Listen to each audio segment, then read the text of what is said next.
सूरज का पारा रहने वाला है हाई या आएगी सूरज के मिजाज में कुछ तब्दीली। महकमा मौसमियात ने क्या पेशगोई की है, आइए जानते हैं। महकमा मौसमियात का कहना है कि शहर कायद में आज भी मौसम गर्म और मरतूब रहेगा।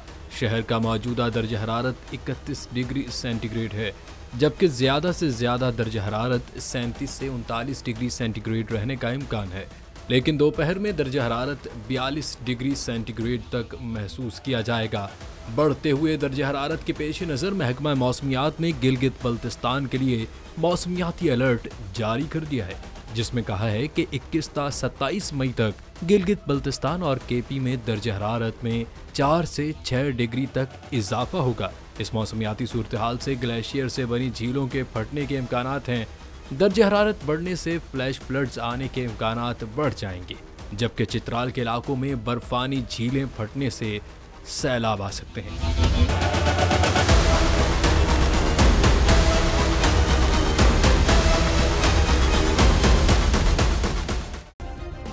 सब्सक्राइब करें और बेल दबाएं ताकि कोई खबर रह न जाए।